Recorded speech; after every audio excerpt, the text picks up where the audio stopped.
era 65 o 70 partes por millón, o sea que tenemos un agua que es blanda relativamente, ¿verdad? Y es hasta 200 partes por millón.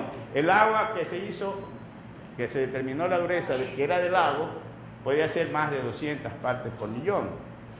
Ya, magnesio, hierro más manganeso, oxígeno, ya, todas estas son los límites máximos.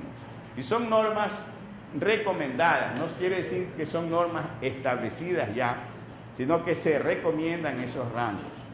A ver, aquí hay componentes extraños tolerados. Ya.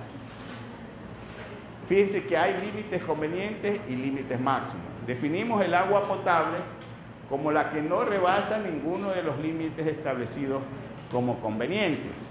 Pero hay un agua que puede rebasar alguno de los límites, ya, pero que no rebasa ninguno de los límites establecidos como máximo.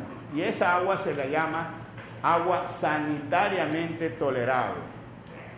No la podemos llamar potable porque se salió de los límites establecidos como conveniente, pero no quiere decir que no la podamos utilizar, ¿ya? Y sobre todo por periodos que no son muy largos. Entonces se denomina agua sanitariamente tolerable, porque puede que haya rebasado estos límites, pero que no rebasa ninguno de los límites establecidos como máximo.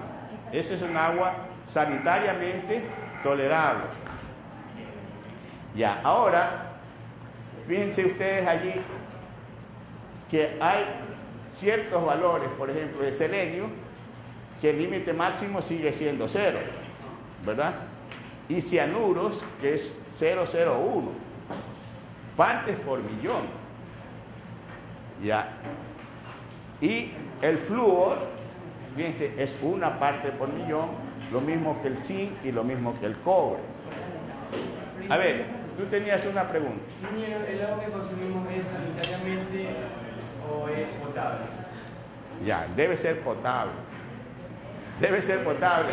Porque si queremos ver si está como sanitariamente tolerable, tendríamos que hacerle todos los análisis a ver si rebasa esos límites, ¿no? Pero se supone que es ya. Sin embargo, fíjense ustedes que nadie toma agua del grifo.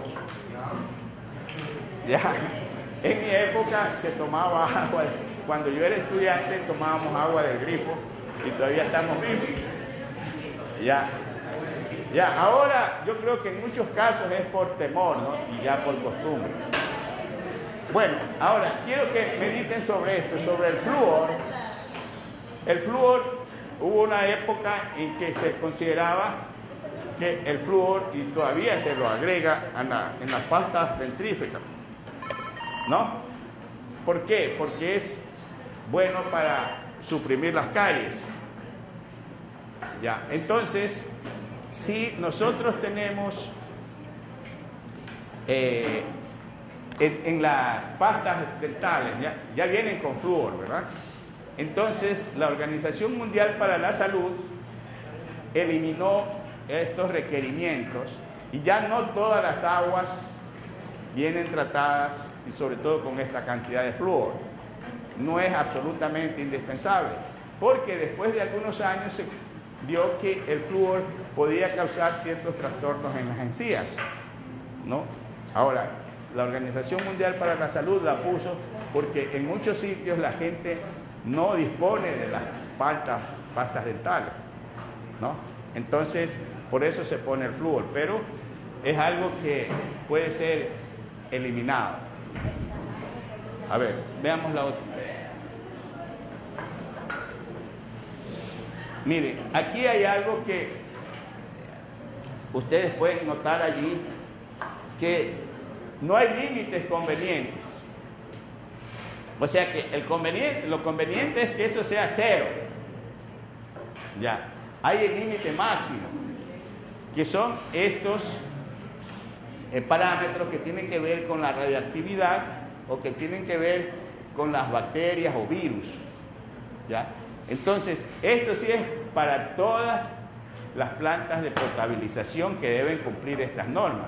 Porque no es que porque está en Quito son más resistentes allá a las bacterias, no. Estos son los parámetros que son iguales para todos, ¿verdad? Aquí no hay ni siquiera límites convenientes, lo que hay son límites máximos. Ya, porque mejor si no hay nada, ¿no? Y estos son los que tienen que ver con la radiactividad y con los factores microbiológicos y las bacterias, ¿no? Que debe ser completamente libre de bacterias. Y ahora vamos a ver algo sobre el tratamiento de aguas negras.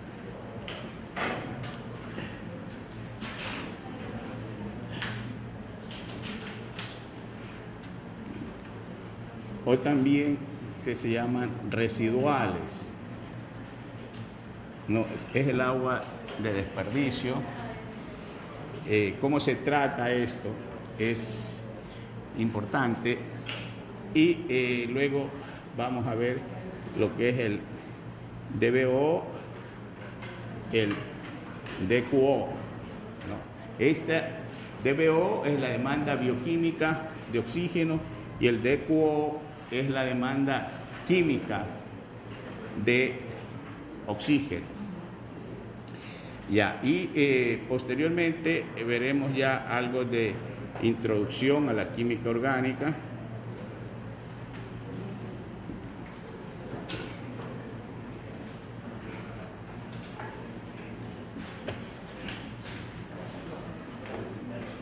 Y vamos a ver si alcanzamos a ver lo que corresponde a los alcanos. Bien, lo que tenemos aquí antes de seguir con esta parte, el tratamiento, para que se entienda un poco lo que vamos a ver después con las diapositivas. Vamos a ver cómo es que el agua se analiza y cómo el agua que tiene sustancias orgánicas sirve de alimento a las bacterias. Eso lo vamos a entender viendo también las diapositivas. Entonces, cuando nosotros hacemos el tratamiento de aguas negras, hay un tratamiento que se llama tratamiento secundario. Entonces, ¿cómo es eso? Que nosotros queremos matar las bacterias y utilizamos bacterias también para matar el agua, para purificar el agua. Entonces, ¿a qué se debe eso? La demanda bioquímica de oxígeno es la cantidad de oxígeno que se necesita para que sobrevivan los microorganismos en el agua. O sea, si nosotros queremos tener microorganismos en el agua, tenemos que darle alimento. Y ese alimento es la materia orgánica. Entonces, las bacterias se alimentan de materia orgánica y se reproducen. De tal manera que hay algunos casos en que nosotros vamos a ver, por ejemplo, si utilizamos carbohidratos, ya que lo podemos representar por esta fórmula simplificada, ¿no? Suponiendo que esto fuera un carbohidrato como la glucosa, aquí sería 6, 12 y 6, ¿verdad? Sería la glucosa. Pero aquí en este caso, como son distintos carbohidratos, entonces este X tiene distintos valores, no solamente 6, lo mismo Y y lo mismo Z, por eso lo representamos de esta manera. Entonces, cuando tenemos que los carbohidratos sirven de alimento a las bacterias, se produce una transformación de estos carbohidratos mediante una reacción que es exotérmica. Y lógicamente aquí se va a producir CO2, agua y calor. Es una reacción exotérmica. Ahora, en el caso de que nosotros tengamos no solamente carbohidratos, sino que tengamos también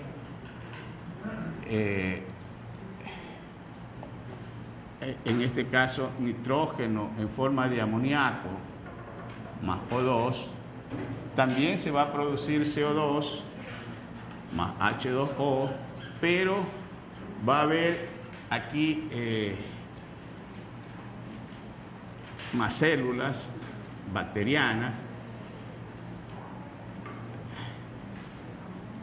más calor. Ya.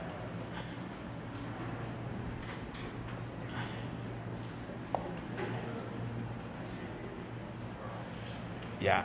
Ahora, estas células bacterianas pueden a su vez reaccionar o combustionarse mediante una reacción con el oxígeno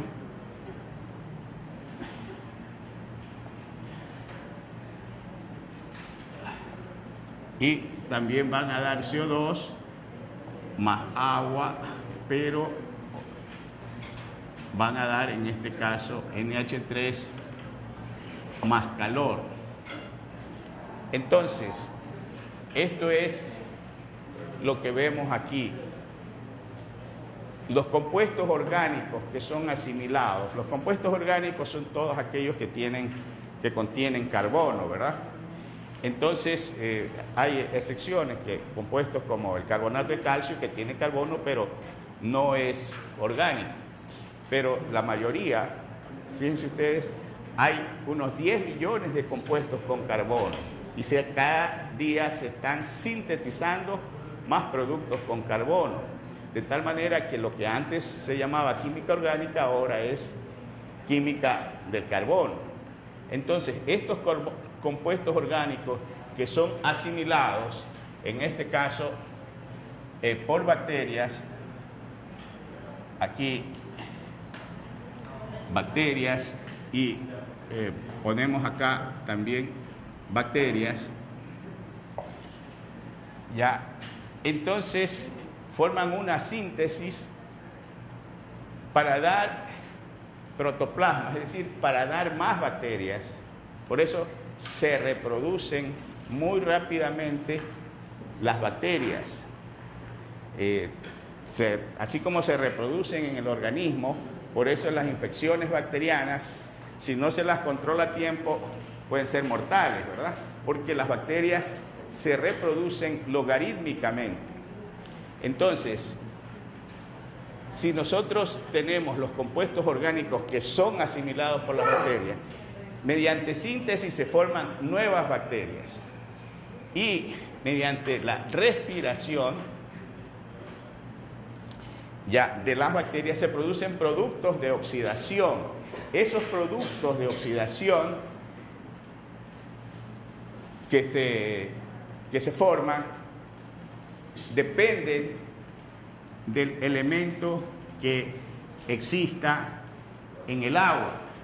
Por ejemplo, si hay nitrógeno orgánico, ya, más O2, con las bacterias va a dar NH3, NO3 negativo, este ion. Ya, si hay, por ejemplo, fósforo orgánico, más O2, más las bacterias, va a dar PO4, o sea, el ion fosfato, 3 negativo. Si hay azufre orgánico, ¿qué dará? ¿Qué ion dará?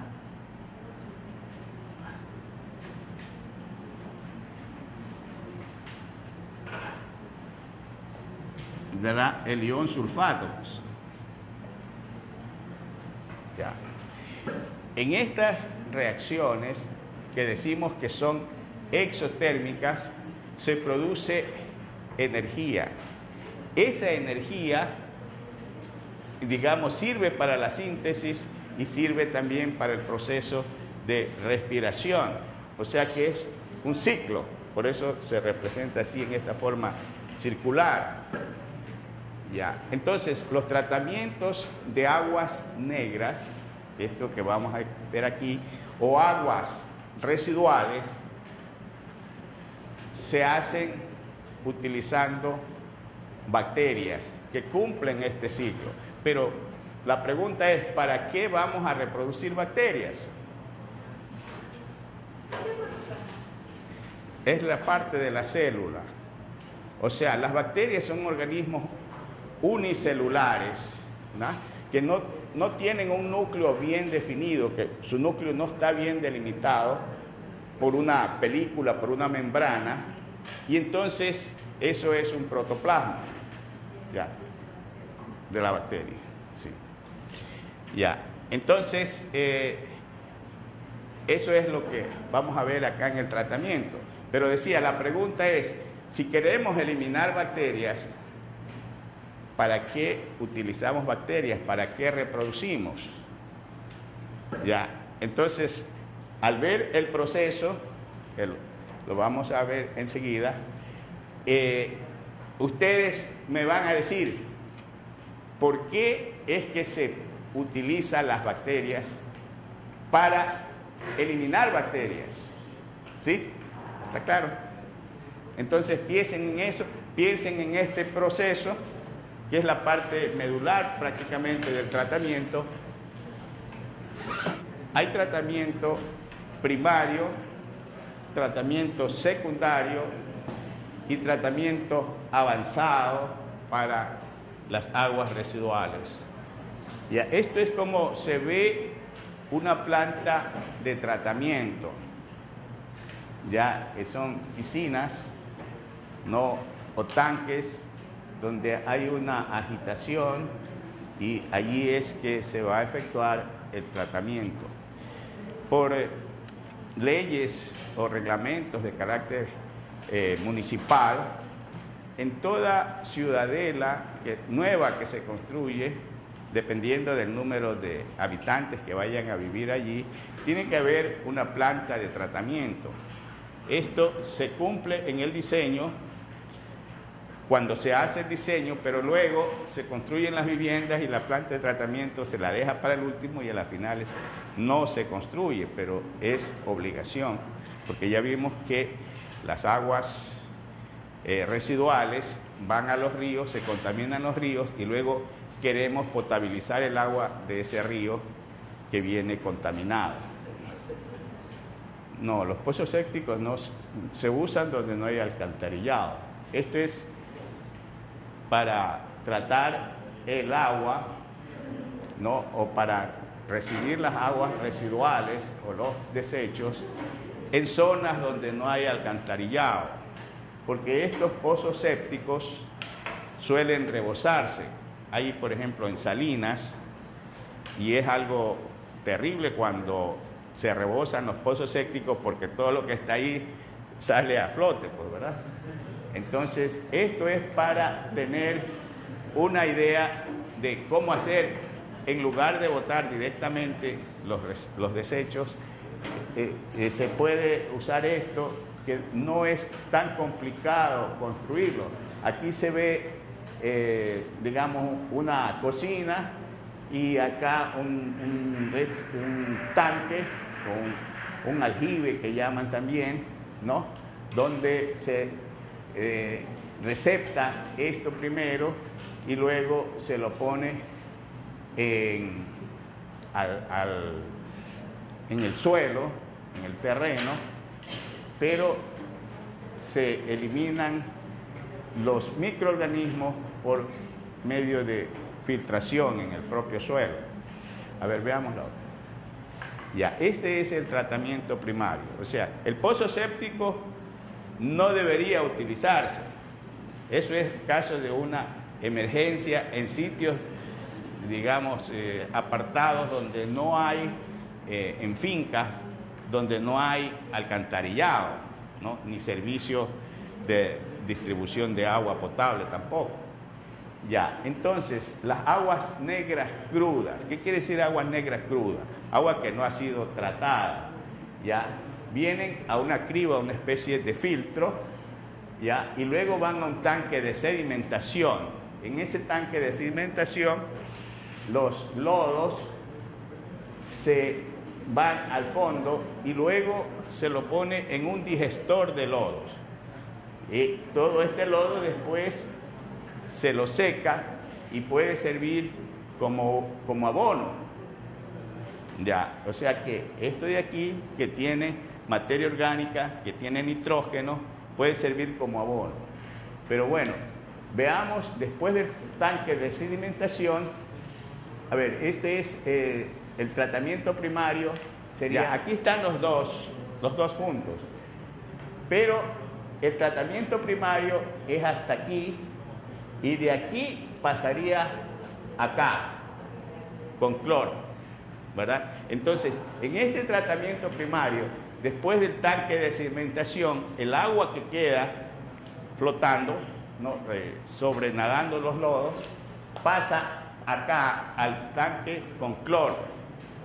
No tiene este paso donde se ponen las bacterias y se pone aire también. O sea, ustedes ven que hay bomba de aire.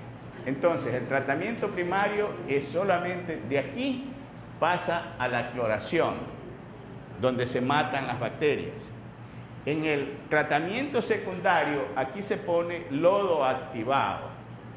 ¿Qué es un lodo activado? Ustedes recuerdan carbón activado.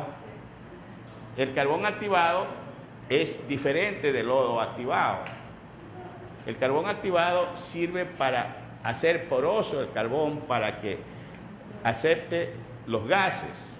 Acá no.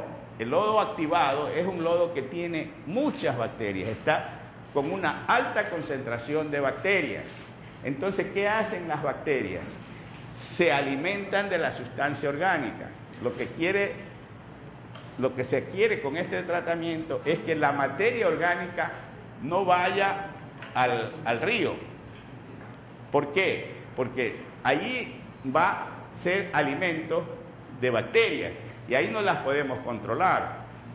Cuando ya están en el río, son alimentos de bacterias.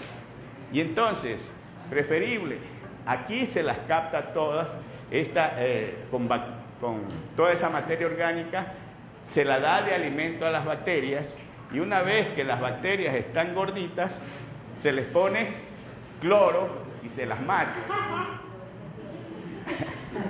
Sí, más o menos esa es la idea, ¿no? Alimentar las bacterias para luego matarlas. ¿Las bacterias nos sirven para qué entonces? Esa era la pregunta que les hice anteriormente.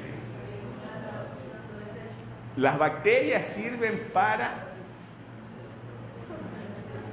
eliminar las sustancias orgánicas. Lo que no se quiere es que la sustancia orgánica vaya al río y que sirva de alimento a las bacterias, porque ahí se reproducen y no las podemos controlar. No podemos echarle cloro a todo el río, ¿verdad? Entonces, lo que se hace aquí es alimentar con la materia orgánica a las bacterias y luego se las mata, porque luego se les echa cloro. ¿Ya? Entonces, ahí controlamos que el agua que ya va a ser drenada en el río, ya no vaya con sustancias orgánicas ni con bacterias. ¿Sí está claro el proceso? Claro, pero por eso se está dando aire allí. ¿Sí ven la bomba de aire ahí? El aire sirve para matar las bacterias que no viven con oxígeno. O sea, las anaeróbicas. Hay bacterias aeróbicas que requieren oxígeno y anaeróbicas que no requieren oxígeno y que más bien se mueren con el oxígeno. Entonces aquí, al darle aire, se mata las bacterias orgánicas y sirve, de acuerdo a las reacciones que pusimos anteriormente, sirven para que se reproduzcan las bacterias y coman la sustancia orgánica. ¿Sí? Y luego se las mata. ¿Está bien? ¿Se entendió esta parte? Y todas estas reacciones que ocurren aquí son las que hemos puesto anteriormente. O sea que el proceso no es entendible si no vemos las reacciones que hemos visto anteriormente. Ya, esto sirve como abono. ¿Sí? ¿Sí está claro el tratamiento de agua? Ya, anteriormente vimos que los ríos tienen un proceso de autodepuración cuando corren, ¿verdad? Primero hay una parte de contaminación, luego hay una parte séptica y luego se depuran porque va corriendo. Por eso hay un dicho que dice: agua estancada mata a la gente y agua sin correr puede suceder. Es decir, que la gente se puede morir tomando agua que está estancada porque no hay el proceso de autodepuración. Bien, entonces sigamos esto. Vamos a ver el tratamiento avanzado. Ya, estos tratamientos avanzados sirven en caso de que haya contaminación puntual. ¿Qué es eso de contaminación puntual? Ya lo vimos anteriormente. La contaminación puede ser puntual o no puntual. ¿Qué dijimos que era la puntual? Cuando son realmente puntos, por ejemplo, una fábrica, ¿verdad? No puntual es cuando es en forma general. La fumigación que se hace con avionetas, por ejemplo, o las grandes ciudadelas que hay sin agua, digamos, sin plantas de depuración y peor sin agua entubada, ¿no? Agua potable, no hay servicios allí de alcantarillado. Entonces, eso produce contaminación que es no puntual y es difícil combatirla. En cambio, lo puntual es fácil porque son, digamos, puntos. Una fábrica, se cierra la fábrica y termina la contaminación. Pero las fábricas, lógicamente, no quieren cerrarse, pues. Entonces, son tratamientos específicos. Si hay una fábrica de baterías que tiene plomo en las aguas, ¿no? Porque se trabaja con plomo, entonces se hacen procesos específicos para el plomo. Si hay una fábrica de detergentes o sitios donde se usa mucho detergentes, ¿no? Entonces hay que eliminar ese detergente. Entonces se usa este tipo de tratamiento, que son tratamientos avanzados. Estos tratamientos avanzados se pueden hacer después de que se ha eliminado las bacterias, ¿no? O sea, después de que se haya hecho un tratamiento primario o después que se haya un tratamiento secundario, porque esos tratamientos no eliminan, por ejemplo, los metales pesados. Ya, entonces se quiere eliminar metales pesados o detergentes, por ejemplo, o residuos de detergente, entonces se usa este tipo de tratamiento, que es un tratamiento específico para cada contaminante. ¿Sí está claro? ¿Sí? Ya, entonces vamos a ver la otra. Esto demanda... Vimos demanda biológica, veamos lo que es la demanda química de oxígeno.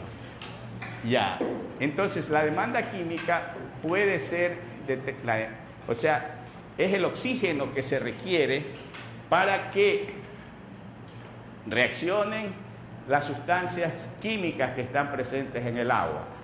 Ya, por ejemplo, si hay azufre, ya el azufre con el oxígeno va a dar sulfatos. Si hay nitrógeno, va a dar nitratos. Si hay fósforo, va a dar fosfatos. Entonces, ese oxígeno, ¿no?, que se consume porque lo necesitan esas sustancias químicas que no pueden estar junto con los metales o con los iones, que no pueden estar juntos porque reaccionan. Entonces, al consumirse el oxígeno, el agua ya no sirve, ya no hay vida, ¿verdad? Entonces, esa demanda que de las sustancias químicas presentes en el agua, no de los microorganismos, ¿verdad? Ahí es la diferencia. La demanda de oxígeno que requieren los microorganismos, esa se llama demanda biológica, y la otra es demanda química, esa es para las sustancias químicas.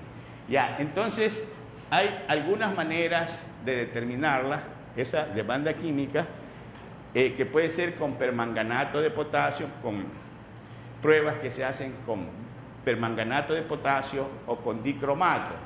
Ya, estos son los métodos que están aquí, que ya, digamos, son conocidos porque aplican una técnica, y ya vamos a ver algo de eso. A ver, aquí está, es el procedimiento, aquí está en el caso que sea dicromato, por ejemplo, ¿no?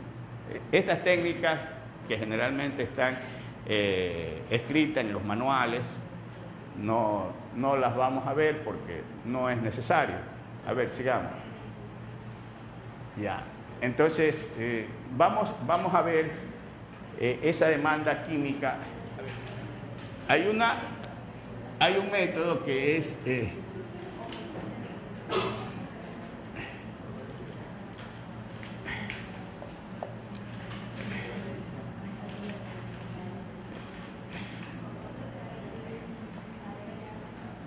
método al rojo, es decir que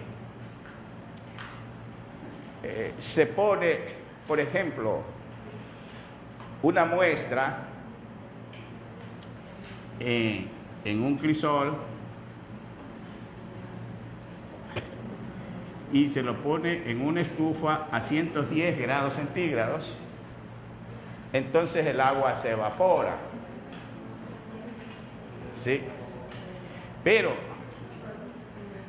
lo que queda aquí va a quedar ya sin agua, queda la materia seca. Aquí queda materia orgánica y quedan los minerales.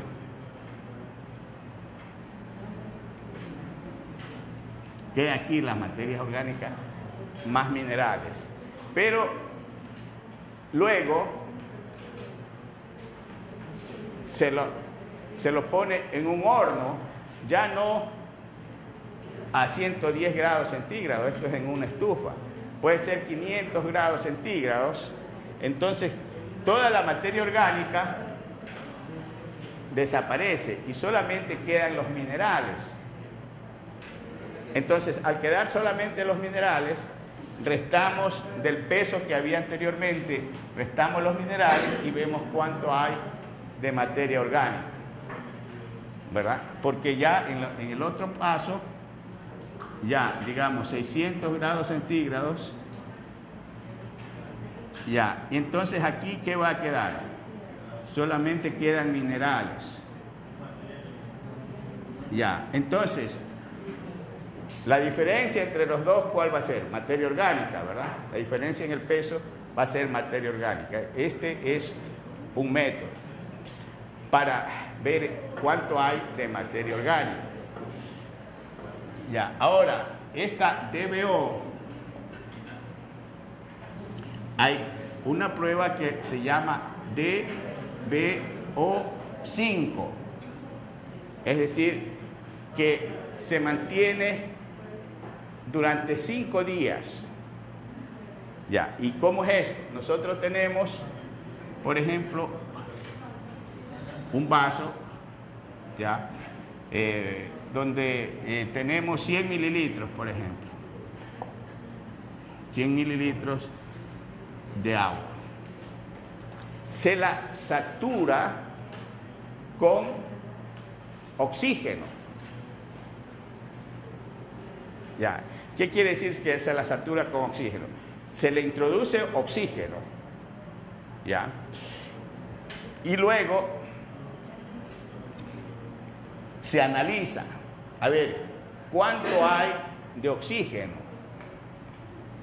Entonces, lo que vamos a obtener son miligramos por litro, la demanda biológica de oxígeno, que va a ser igual a D1, vamos a suponer D2, sobre la fracción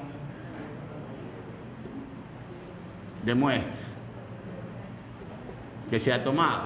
O sea, si son 100 mililitros, será 0,1 litro, por ejemplo, ¿verdad? Entonces, yo tengo esta muestra de 100 mililitros y medimos la cantidad de agua. Entonces, D1 igual contenido de oxígeno, contenido de O2, después de oxigenar la muestra.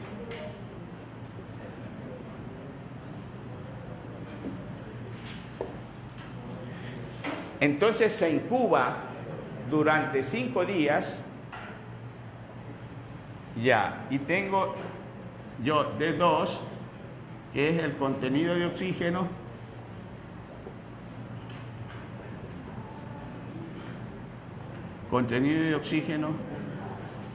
después de la incubación.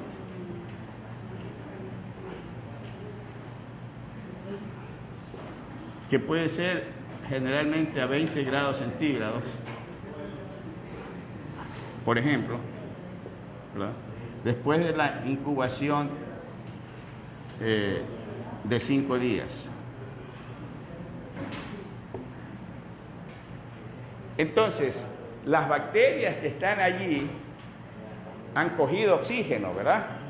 Entonces, después de 5 días hay menos oxígeno.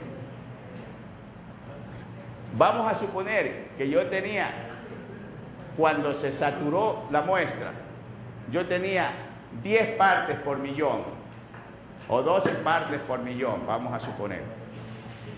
Después de 5 días hay menos, porque ya las bacterias tomaron ese oxígeno, hay 4 partes por millón.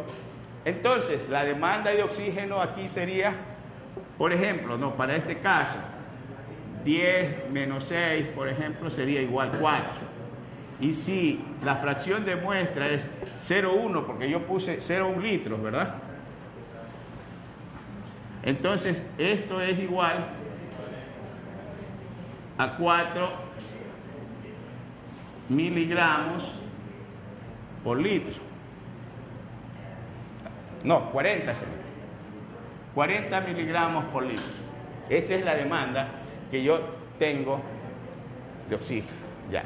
En algunos casos se hace una corrección de esto, midiendo si no hay bacterias, una muestra que no tenga bacterias, sino que el oxígeno se evapora, digamos, ¿no? O sale del agua espontáneamente, ¿ya? Y entonces a eso se hace una corrección de eso, con cuánto oxígeno ha salido sin que haya bacterias, ¿sí? Se puede hacer una corrección.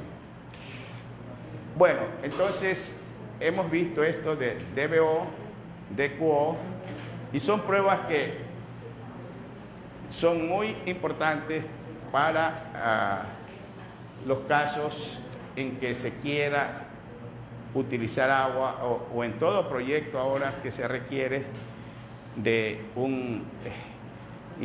analizar el impacto ecológico que causa el proyecto.